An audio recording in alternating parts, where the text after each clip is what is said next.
base, je fais un patron comme ça, à l'échelle grandeur, hein, échelle 1 pour 1.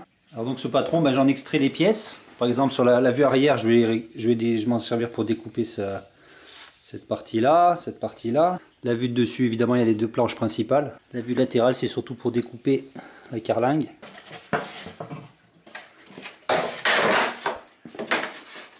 Alors ça dépend des modèles. Pour certains, j'ai beaucoup de plats avant, puis pour d'autres, ils sont un peu improvisés. Celui-là, j'ai peut-être pas beaucoup suivi le plan que j'avais fait. Tout ce qui est un peu avec des angles comme ça, c'est pas évident. Ça prend beaucoup de temps à modéliser, puis c'est pas très intéressant. Honneur au premier, presque 80 cm de long, 75-80 cm de long. Donc lui, il est porté par le 335. Et donc c'est un modèle que j'ai fait vraiment en une après-midi. J'ai juste modélisé sur l'ordinateur la planche principale, c'est-à-dire cette partie-là, que la planche principale. Voilà. Pour être sûr évidemment d'avoir les entraxes moteurs, les dimensions des hélices, hein, pour que les hélices tombent bien en face des trous. Là c'est une double bande de LED à l'arrière. Sur la prise d'équilibrage des lipots. Sur ce modèle, elles sont faites comme ça, sur 410 mm. Celui-là, il a une sortie, une prise JR qui envoie du 12 volts et elle est contrôlée par la radiocommande. Donc avec un interrupteur sur la radio, je peux allumer et éteindre les lampes. C'est plus joli, c'est toujours amusant. Sachant que la prise d'équilibrage, il faut évidemment prendre que 3 éléments de la batterie et pas 4. Sinon ça fait 16 volts et les LED n'aiment pas beaucoup. Et petit détail, alors ça se voit peut-être pas bien à la caméra, mais la bande de LED, il y en a une bleue, bleu en haut, blanche en bas. Donc celui-ci très simple, planche principale de 30 mm, des contre-pièces en 20 mm. Il a fait impression sur internet parce qu'il volait de nuit, mais bon, en vrai il n'est pas particulièrement impressionnant. Il y a une petite tourelle sur laquelle j'avais fait 2 canons, puis après je me suis aperçu qu'en fait il y en avait 4. Il doit peser 400 grammes à peu près, 380 grammes. Donc ça, c'était la première version du Faucon. J'ai ensuite fait une version bien plus grande, presque 1 mètre de long, je crois, presque 500 grammes. Alors celui-ci, je l'ai entièrement modélisé en 3D. Je vous montrerai sur ordinateur. Donc celui-ci, j'ai de quoi refaire toutes les pièces à l'identique. La planche principale, les 2 couples. Oui, bah, j'ai ces pièces-là en 3D, j'ai fait ces pièces-là en 3D. Cette pièce-là, j'ai aussi le carénage arrière, qui est un peu compliqué parce qu'il est tordu, il est en tension. Donc celui-là aussi en 3D. J'ai ces pièces-là, ces pièces-là. Bon, après les petits détails comme ça, je les ai pas, ça s'est fait sur place. La tourelle, elle a enfin 4 canons au lieu de 2. À l'arrière, j'ai essayé de mettre les... Alors, sur le vrai vaisseau, ça doit être des, je sais pas, des bouches d'aération, des sorties moteurs. Normalement, il y en a 6, il y en a 2 là et 2 là. Bon, là, évidemment, comme on a les trous des hélices. La tourelle est creuse pour gagner du poids, parce que même si c'est de la mousse très légère, plus c'est léger, mieux c'est. Elle est aussi creuse pour équilibrer au niveau du poids. Le but, c'est d'avoir un équilibre avant-arrière et gauche-droite. Donc, de ce côté-là, la tourelle pèse un peu. L'autre côté, on a l'antenne. Donc bon, la tourelle reste un peu plus lourde, elle est un peu plus loin, mais au final ça équilibre un petit peu. L'équilibre avant-arrière, alors sur ce vaisseau il est plus délicat, les trous sont légèrement décentrés en fait, vers l'arrière.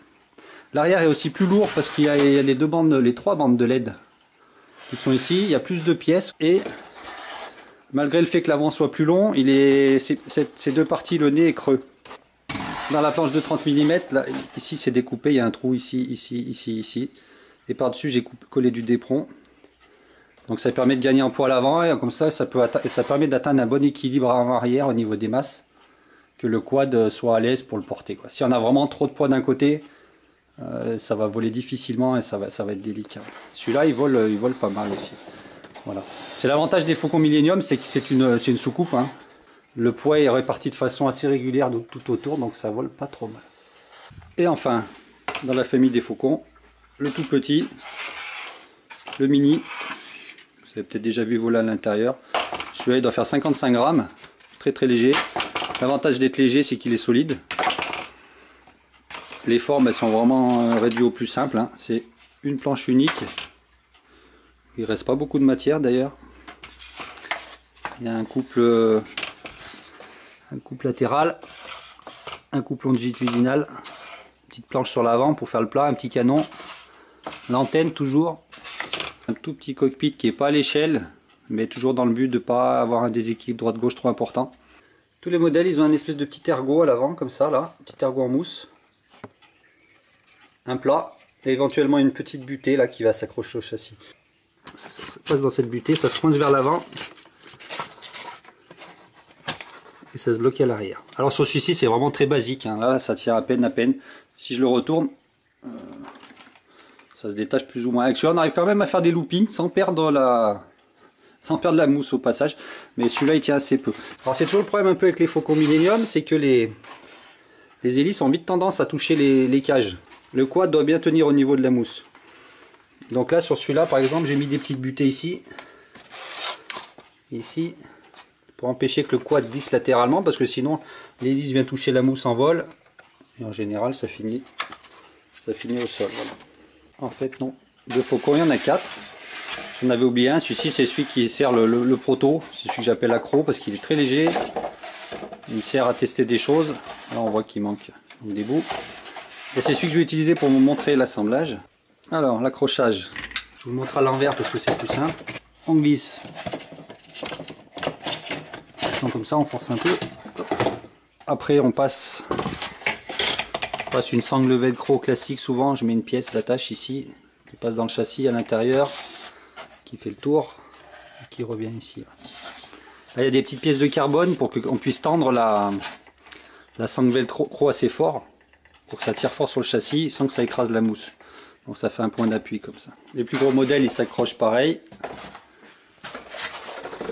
Téton d'assemblage à l'avant. Là sur le Faucon, il y a des butées pour éviter que ça balance. On glisse l'avant. On vise le téton de centrage ici, qui rentre dans un petit tube en carbone. Hop, voilà. Après on mettra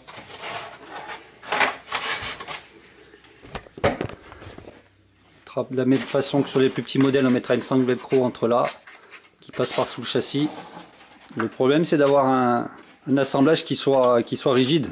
Donc c'est pour ça qu'ici il faut serrer assez fort pour que quand le quad va faire sa stabilisation droite-gauche comme ça, que la mousse bouge pas et que ça fasse pas des oscillations. Voilà. C'est un peu l'inconvénient de ce système, avoir des quads qui portent plusieurs mousses différentes, contrairement à certains autres constructeurs qui construisent un quad à chaque modèle, donc ce qui permet d'avoir des choses plus efficaces. Celui-ci par exemple, si je devais faire un quad dédié à ce vaisseau, sûrement je rallongerais les barres pour qu'elles s'accrochent tout au bout dans la mousse, de la même façon, ce qui permettrait d'avoir beaucoup plus de rigidité. Voilà. C'est l'inconvénient d'avoir un système comme ça. L'avantage évidemment, c'est de ne pas avoir à construire un quad pour chaque modèle, ce qui a un peu tendance à faire exploser le budget quand même. Ceux-ci, ils ont une petite prise pour l'éclairage qui se branche sur la prise télécommandée, qui permettra d'allumer les lampes ou pas en vol. Voilà. L'éclairage, la batterie elle est à l'intérieur, elle se branche ici.